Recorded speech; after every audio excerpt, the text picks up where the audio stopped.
Welcome back to Statistics. I'm Dr. Jeff Groh. We begin today with a definition. A random variable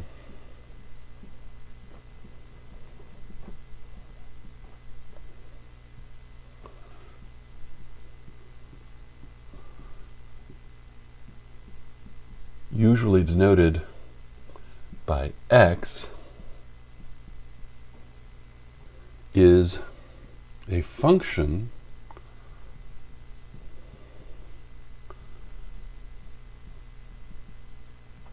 that assigns a numerical value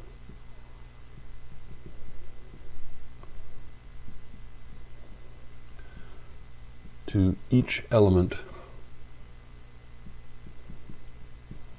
of a sample space.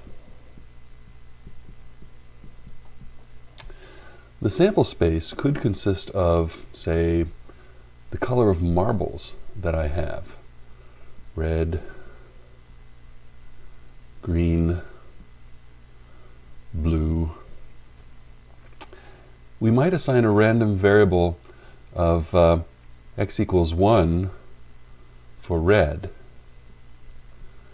x equals 2 for green, and say x equals 3 for blue. The idea is that whatever kind of elements we have for the sample space, we can assign some kind of numeric value in its place.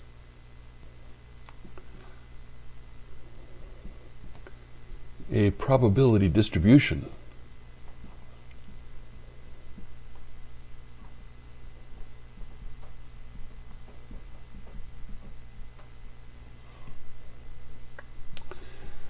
is a function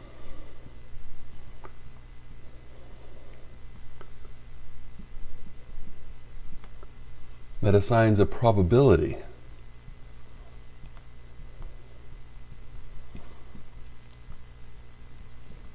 to each value of a random variable.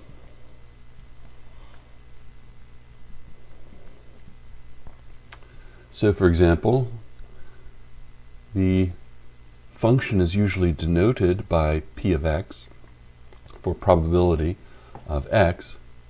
In the last example, we might have a probability of 1/3 for, say, the green or red marbles, probability of 1/2 for the green, and a probability of 1/6 for the blue. The probability distribution function must satisfy the following conditions.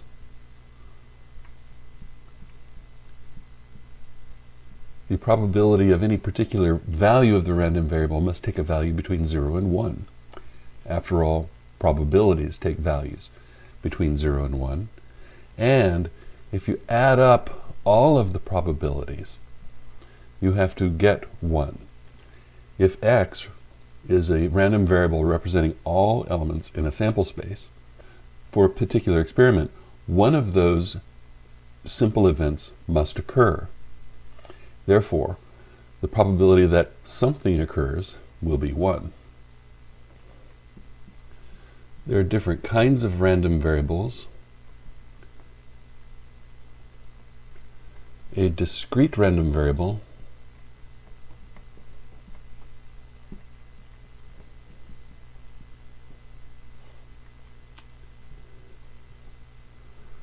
takes only a finite or countable number of values. A set is countable if it is either finite or has the same number of elements as the set of natural numbers. It can be made in one-to-one association with the natural numbers. You could say this is the first element, second element, third element, and so on. It may not be finite, but at least you can line them up and name them first, second, third, fourth, and so on. Then it is discrete. It's even clearer if there are only finitely many elements. If there are only finitely many elements, then you can make a one-to-one correspondence between those and an initial segment of the natural numbers. A discrete random variable is different from a continuous random variable.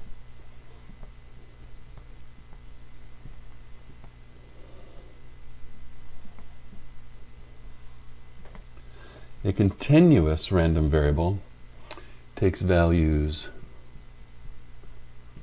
in an interval of real numbers. It could take on values along the entire real line, but at least on some continuum of numbers between some point A and some point B. It may or may not include the endpoints. An example of a continuous random variable might be x, which represents the height of an individual. There's no discrete number of heights, there's a continuum of heights. Let me give you a concrete example of a discrete random variable. Suppose our sample space consists of the sexes of children born in 2 births. It could be boy, boy, boy, girl, girl, boy, or girl, girl. We can assign a random variable. Let's suppose that the random variable is the number of boys in 2 births. Well, you can have 0, you can have 1 boy, and you can have 2 boys. Now let's assign probabilities, assuming that for each individual birth, a boy has a probability of 1/2 and a girl of 1/2 of being born. In this case, the probability of 0 boys is 1 out of 4. The probability of 1 boy occurs in 2 instances out of 4, so that's a probability of 1/2. A probability of 2 boys occurs 1 out of 4. Note that when we add these up, we get a total of 1. All of these are probabilities between 0 and 1, and their sum is 1. We can illustrate this on a histogram. We'll have bars going up to 1/4, 1/2, and 1/4.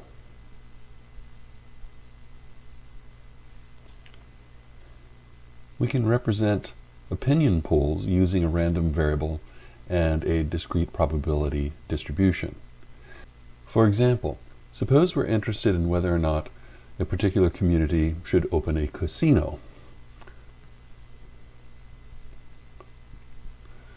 And the answers are yes, no, and I don't know.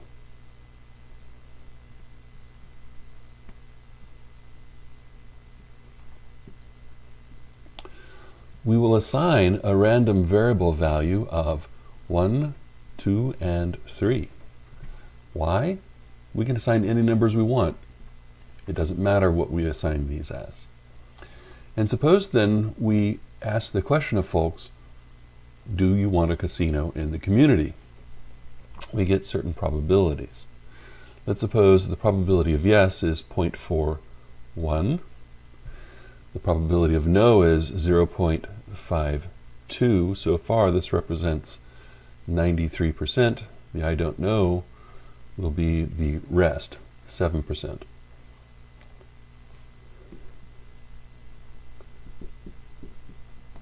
The mean, or expected value,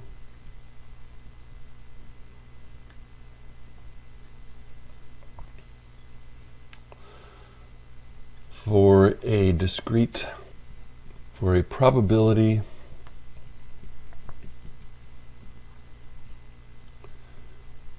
distribution for a discrete random variable,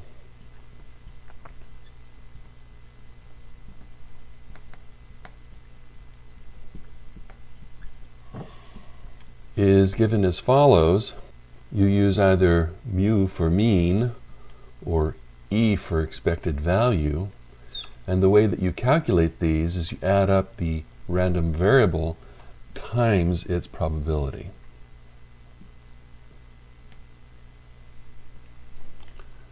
Let's do an example. For our boy-girl example,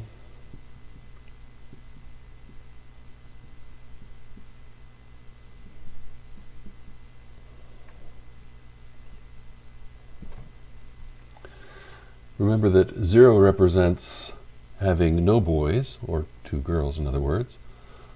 1 represents having 1 boy, and 2 represents having 2 boys. What is the expected value, the expected number of boys in 2 live births? What we'll do is we'll add up x times its appropriate probability. Remember that the probability of no boys was 1 in 4, and that was also the probability of 2 boys. And the probability of 1 boy was 1/2. So the way this works is we take the random variable value and multiply it by its probability.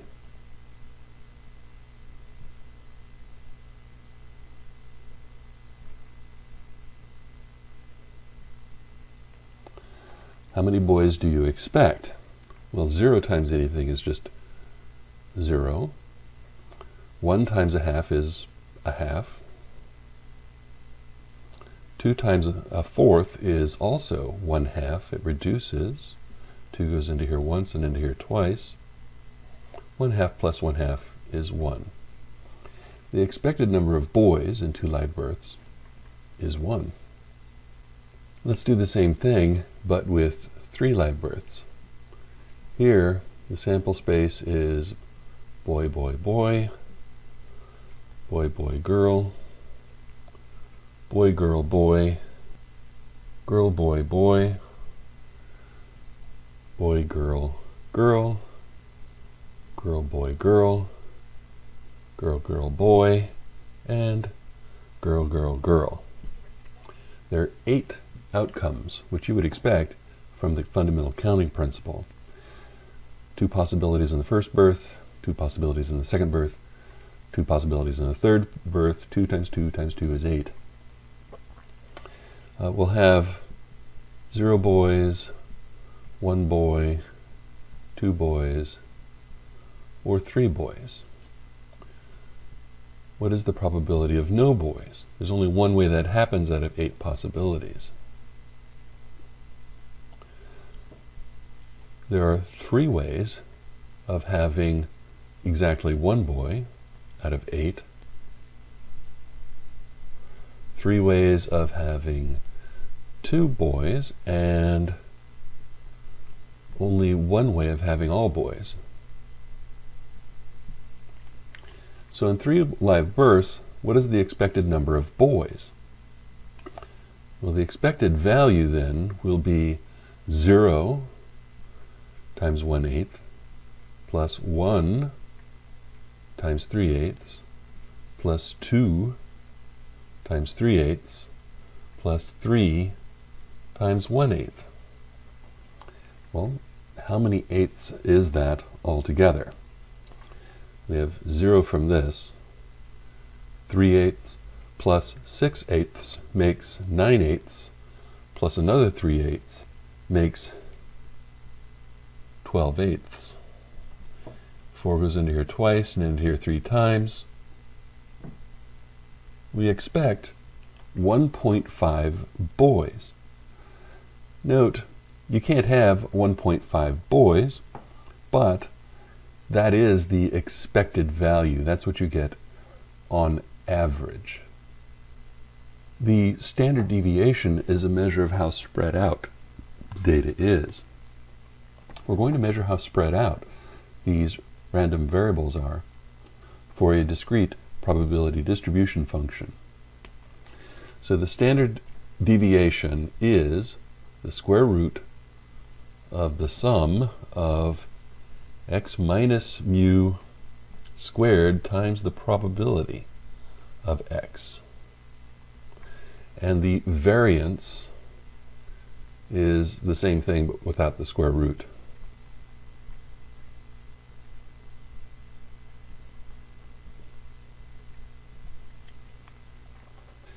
For example, in the 2 live birth scenario, boy boy, boy girl, girl boy, girl girl, you'll recall that the expected value, or the mean, was 1 boy in 2 births. So what is the standard deviation is the square root of the random variable minus the mean squared times the probability of the random variable.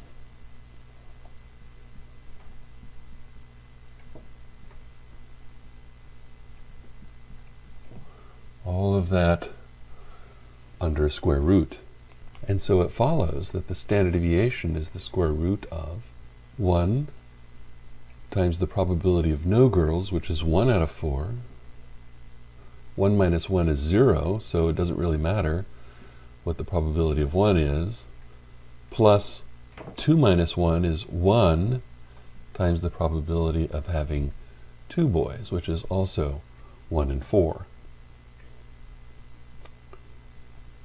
1/4 plus 1/4 is a half, which can also be written as the square root of 1, which is 1, divided by the square root of 2. And if you want, you can rationalize the denominator and write that as the square root of 2 over 2. We will adopt a round-off convention.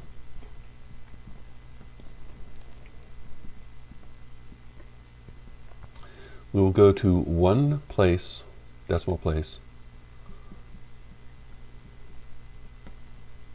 more than the data. So in this case, the random variable has integer values, so we will adopt a position where this is approximately 0.7, 1 place more than the data. Remember that an event is unusual if it has a probability of less than 5%. The probability is smaller than 0.05. And if the distribution is more or less mound-shaped, like this, then any data point more than 2 standard deviations away from the mean will be unusual. There's only 5% of the data that lies more than 2 standard deviations from the mean, more or less, for these probability distributions. So in our case, it's unusual if the x value is greater than the mean plus 2 standard deviations, or less than the mean minus 2 standard deviations, either 2 standard deviations above the mean, somewhere out here for the x, or some x down here, more than the mean minus 2 standard deviations. Here's an example. Is 1 girl in 8 births unusual?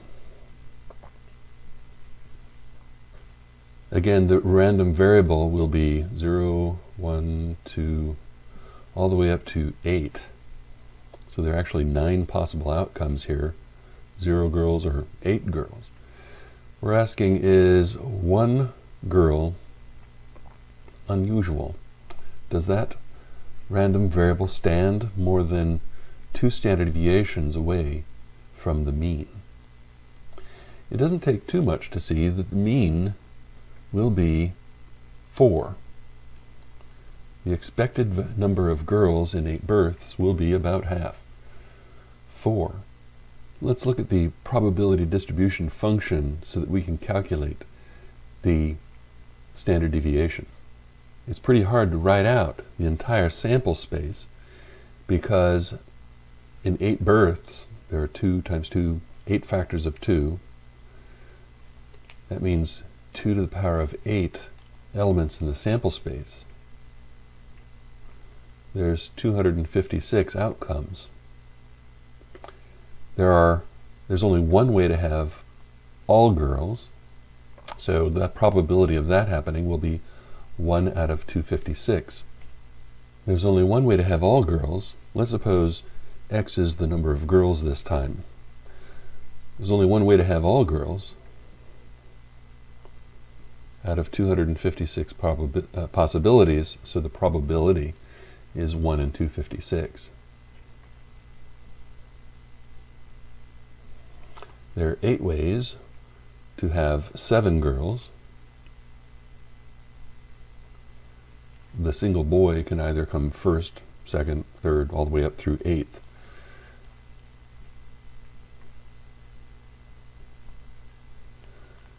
How many ways are there of having 2 boys in this instance, or 6 girls?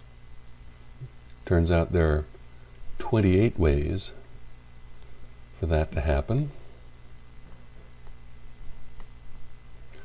How many ways can you have 5 girls?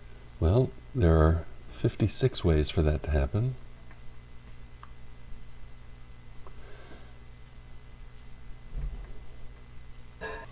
Four girls? Well,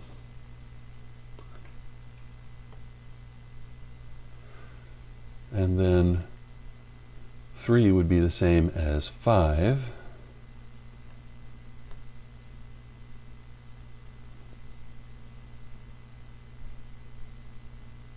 Two would be the same as 6 by symmetry. 1 would be the same as 7. And 0, same as 8. We're ready to actually calculate the standard deviation. So the variance, so that I don't have to write the square root, we'll take the square root after this. We'll start off with 0 minus 4 squared times the probability of 0. 1 minus 4 squared times the probability of 1. 2 minus 4 squared times the probability of 2.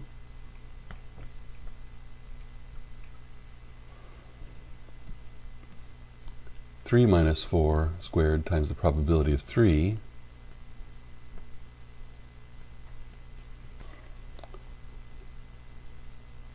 4 minus 4 squared times the probability of 4.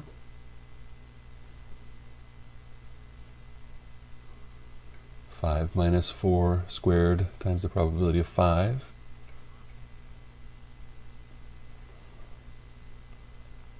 6 minus 4 squared times the probability of 6.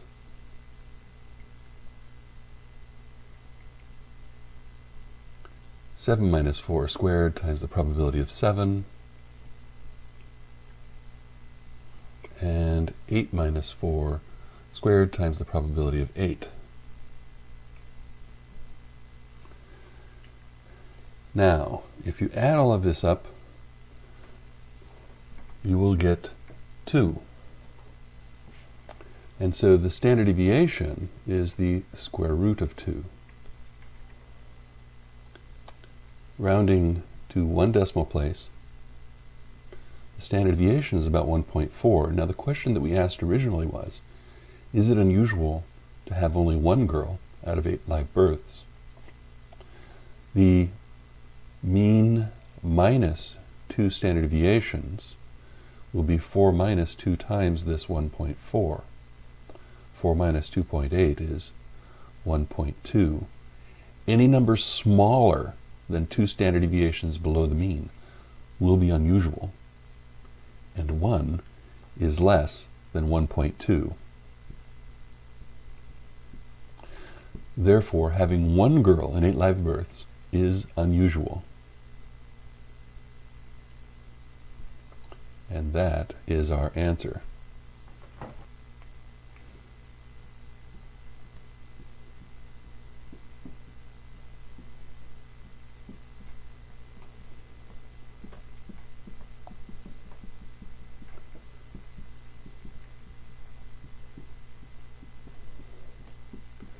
When is an event unusual for a probability distribution?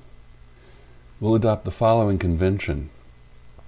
The probability of x or less giving a value less than or equal to 0.05, any event with a probability of getting x or less than 5%, x or more having a probability of less than 0.05 will also be unusual. Any event that takes place in these tails, where there's only a 5% chance of being in the tail, will be considered unusual for these probability distributions. And now for one of the most important probability distributions for the course, the binomial.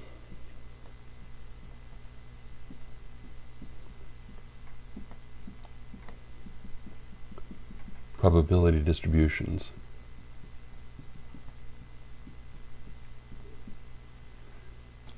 So what is a binomial probability distribution?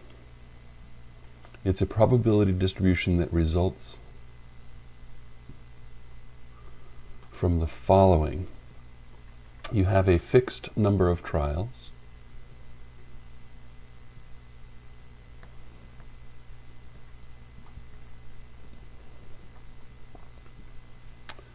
So for instance, I'm going to flip a coin. I'm going to flip a coin 4 times.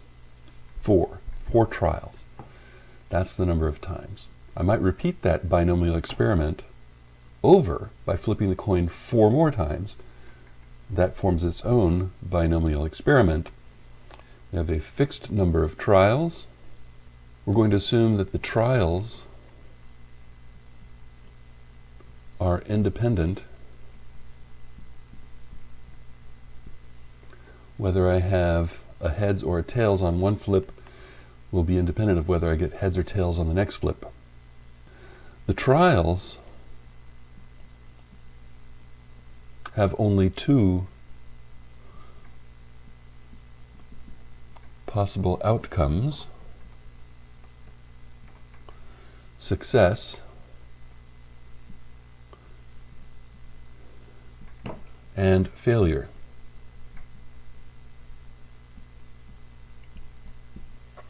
It doesn't matter which one we define to be success and which one failure. We might define heads to be success and tails as failure. Or we might define tails as success and heads as failure. It doesn't matter which. Just that you can define such a thing. And 4, the probability of success is the same for each trial. By the way, we're going to make the following notational convention.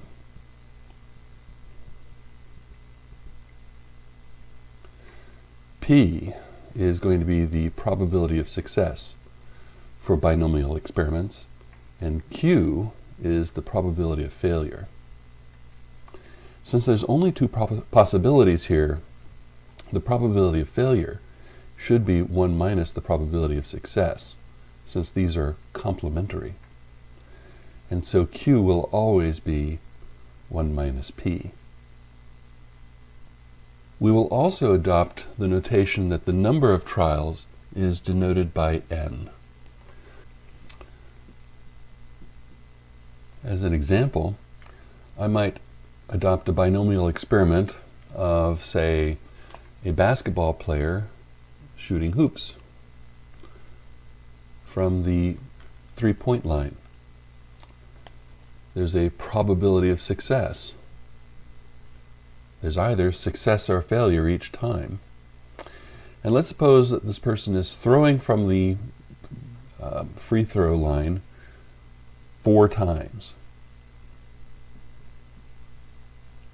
So we have a fixed number of trials. There's a probability of success, a probability of failure, and only those 2 options.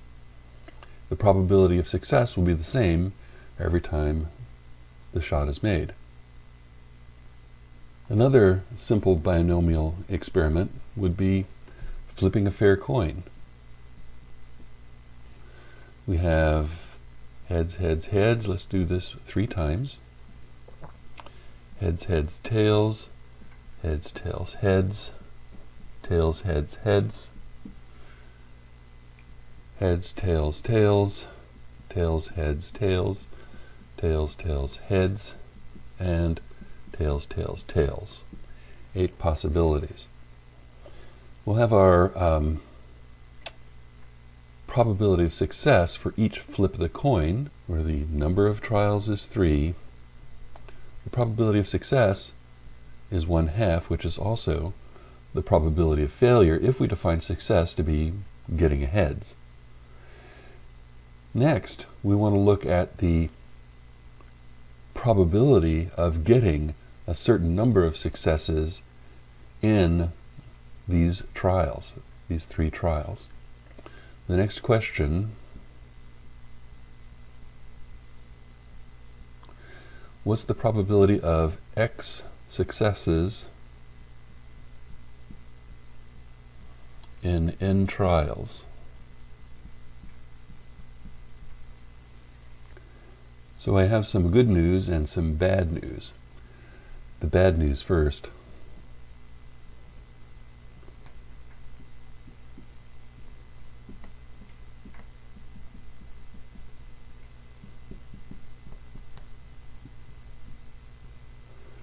There are binomial probability formulas. P of x will represent the probability of x successes in n trials. X, of course, takes values from 0 through n. You might have 0 successes in n trials all the way through n successes in n trials, but no more. The probability of x successes in n trials is n factorial over n minus x factorial p to the x q to the n minus x. Of course, n takes values in the set of natural numbers. X takes values from 0, 1, up to n. Q is, of course, 1 minus p, and p is just the probability of success, whatever that may be for a particular binomial experiment. In addition to this, we have formulas for the mean, which will be the number of trials times the probability of success, and the standard deviation, which will be the square root of NPQ. By the way, we could have used these formulas earlier. Having a boy or a girl is a binomial experiment. If you're having 8 children, remember that? The expected number would have been 8 times the probability of success on any given trial. Define success to be having a girl. The probability of success is 1/2. 8 trials times the probability of success 1/2 gives you 4. The expected number of girls in 8 trials. The standard deviation is where this really shines. 8 is the number of trials. 1/2 is the probability of success and also the probability of failure. And so 8 divided by 2 is 4, divided by 2 again is 2. The square root of 2 is the standard deviation. We arrived at that a lot faster than we did before. Because we now know how to calculate these values, the mean and the standard deviation, the expected value and the standard deviation, We can also calculate these individual probabilities, which we will make a lot of use of throughout the rest of this course. Now, this is the bad news because the formulas look pretty frightening.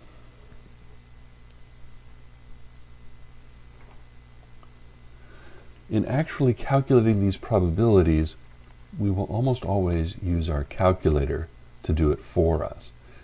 Yes, binomial probabilities are built into your handheld calculators, so we don't have to actually implement this formula. In case you'd like to, remember that 3 factorial is 3 times 2 times 1, etc. You keep multiplying from this number down to 1 to calculate a factorial. So 3 factorial is 6, 4 factorial is 4 times 3 times 2 times 1, which is 24, and so on. So that's how you calculate these factorials.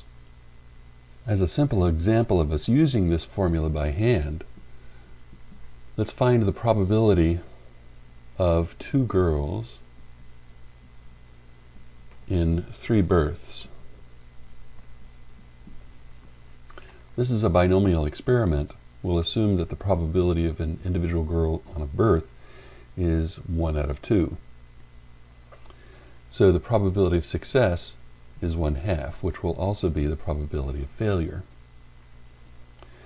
Also, the number of trials is 3, and the probability of success on each individual trial is independent and has the same value. So the probability of 2 girls in 3 trials will be 3 factorial over 2 factorial, 3 minus 2 is 1 factorial, times 1/2 to the 2, 1/2 to the 3 minus 2, which is 1. These numbers always have to add up to n. 3 factorial divided by 2 factorial is 3. 1/2 squared times 1/2 is 1/8. So the probability is 3 out of 8. We could add to this, what is the expected number? It's the number of trials times the probability of success. 3 times 1/2 is 1.5. What is the standard deviation? It's the number of trials times the probability of success times the probability of failure. In this case, you get the square root of 3 divided by 2. We get a 1/2 squared. A perfect square can be brought out of a square root as just a factor of 1/2, where the 3 gets left inside. When calculating binomial probabilities, we can use our calculators to do this. There's this distribution button right here above the variable button. So I'm going to hit second distribution. Now it has a whole bunch of different distributions that we can normally use, and we will be using a number of these during this course, if not all of them. But I'm going to hit the up button so I can go up from the bottom. That's the fastest way to get to these two, A or B. Binom PDF for binomial probability distribution function, and binom CDF for binomial cumulative distribution function. Binom PDF calculates the probability of exactly a particular value. Binom CDF calculates the probability that x lies less than or equal to some given value. So these are cumulative probabilities. So if I put in binom CDF with an x value of 2, it'll calculate everything from 2 down, 0, 1, and 2. Let's apply this to our example with 3 live births for girls. Our sample space had boy, boy, boy, etc. The x values took on 0, 1, 2, or 3. Let's find the binomial probability of getting exactly 2 girls using our calculator. That'll be a PDF, so I'll hit that. It tells me to enter the number of trials, which will be 3. The probability of success is 0.5, and the x value is 2. And so we'll just enter that number, and we get a probability of 0.375, or 3/8. On the other hand, if we use binom CDF, that's the cumulative probability of getting 2 or less. There are 3 trials. Probability of success is 0.5. X value is 2. In this case, we get 0.875. This is 2 or less. 2 girls or less. There's only one way to get more, and that's to have 3 girls. This should be, by a complementary argument, 1 minus the probability of exactly 3. And the probability of getting exactly 3 is 1/8. If you calculate 7 divided by 8, you get 0.875, just as this suggests. So the cumulative probabilities are different from the PDF probabilities. This is for exactly 2, and this is for 2 or less. That explains these 2 different binomial distributions right here. We can do the same calculations on a spreadsheet. You just need to know the commands. We type equal. The command for binomial distribution is binomdist in both OpenOffice and Excel. We next need to enter the number x, which for us is 2. Then here in OpenOffice you put in a semicolon. In Office, I believe you put in a comma. So that's a difference that you need to keep in mind if you're going to use the other spreadsheet. We enter the number of trials, which for us is 3. Then the probability of success, which is 0.5. And then whether or not it's cumulative. For not cumulative, you put in 0. For cumulative, you put in 1. So we'll try both.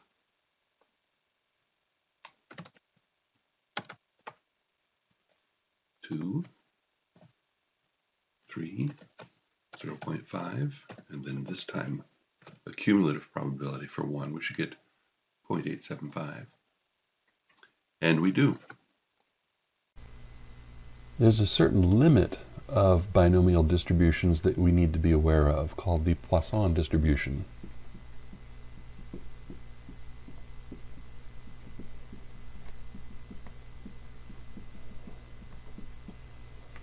It's for random variables that take values in 0, 1, 2, and so on. There's no limit to the value here. So in this sense, it's kind of a limit of what happens with the binomial distribution as n goes to infinity, but there are certain other aspects to this as well. It's a Poisson distribution if the probabilities are as follows. Mu to the power of x, e to the power of minus mu over x factorial. E is a number that, like pi, has a non-repeating decimal. It's about 2.71828 and so on. Your calculators will find these Poisson probabilities very easily, as we shall see. Mu is the mean,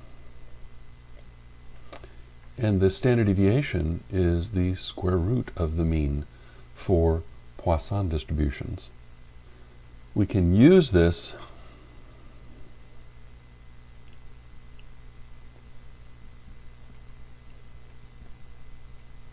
To approximate binomial probabilities,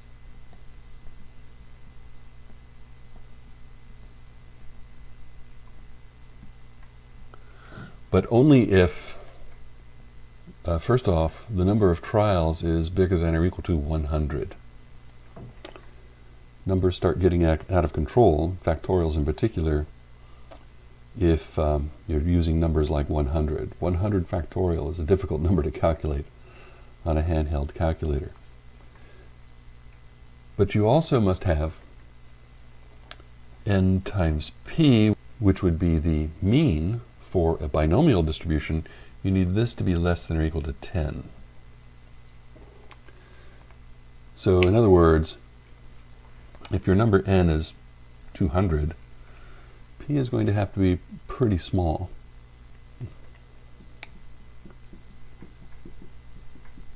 If the individual probability of a person at a fair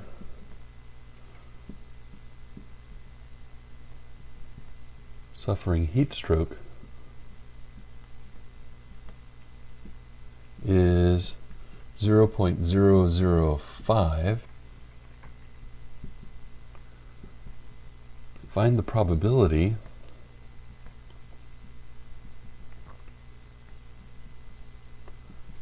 that 18 of 3,000 attendees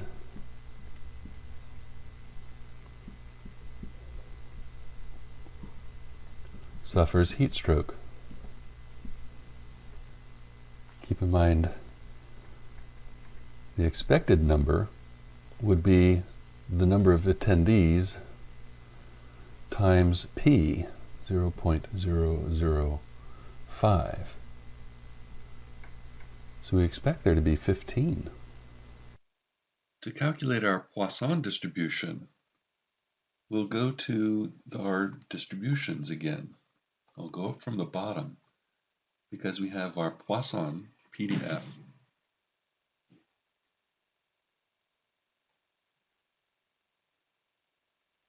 And Poisson CDF, cumulative distribution versus just exact values again, same as before.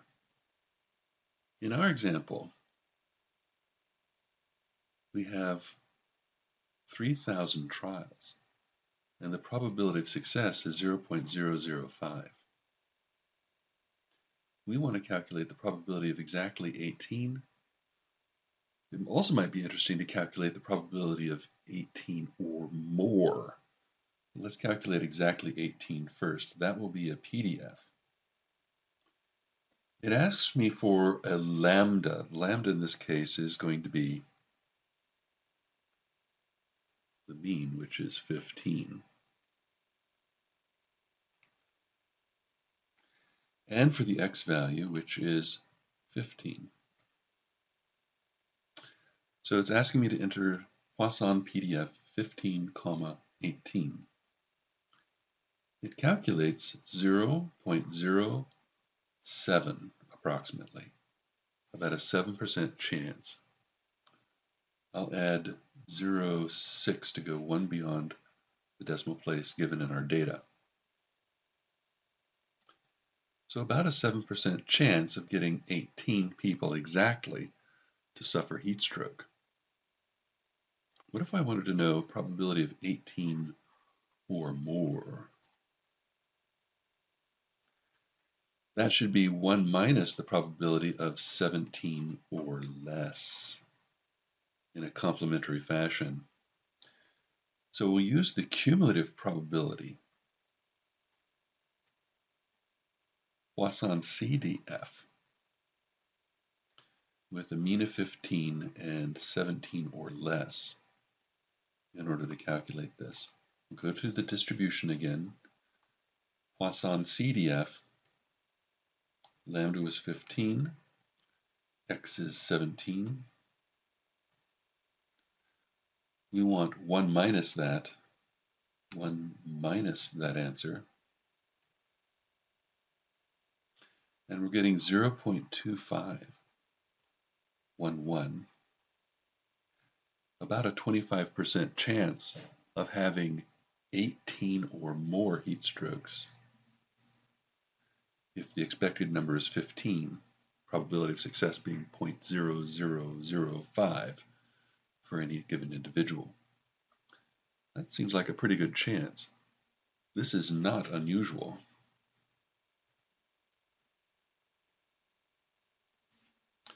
To get 18 or more heat stroke victims. To calculate the Poisson distribution, we calculate Poisson,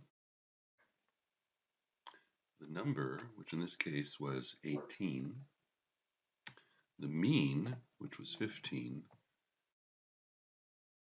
and cumulative, which is no. Well, this will give us the probability of exactly 18, which again is about 7%. If we want to calculate the probability of 18 or more, we'll have to do 1 minus the probability of 17 or less. The mean again was 15. And this time we want this to be cumulative. And so that'll give us about the 25%.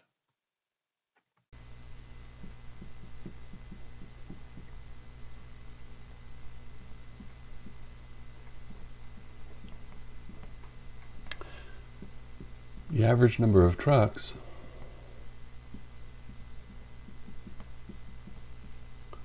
arriving on one day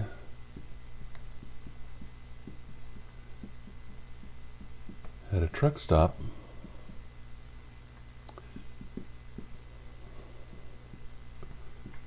is known to be 12. The owner of the store should know about how many trucks should stop on any given day.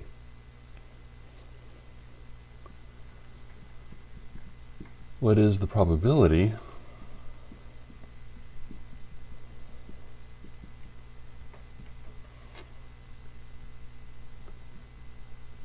that fewer than 9 trucks stop on a given day? When we say fewer than 9, we mean 8 or less. We want to know the probability that x is strictly less than 9.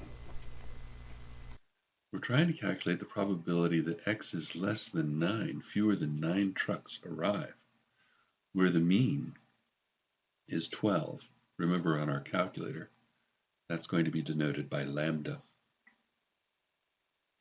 We'll use our cumulative Poisson. We won't enter 9, we'll enter 8 or less with a mean of 12. So we'll go to second distribution. I'll go up from the bottom and get the CDF. The mean is going to be 12,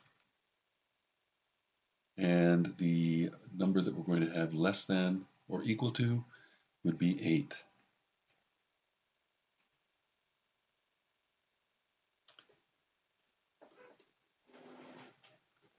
We get 0.16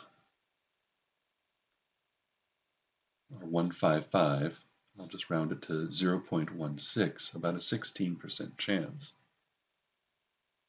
So it is not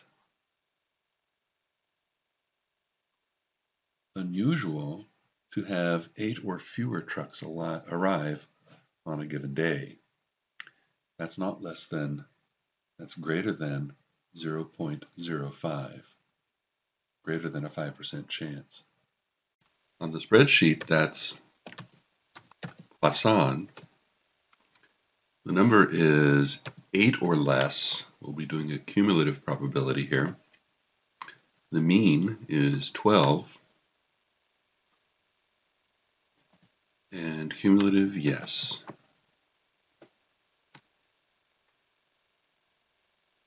Giving us about, again, 16%.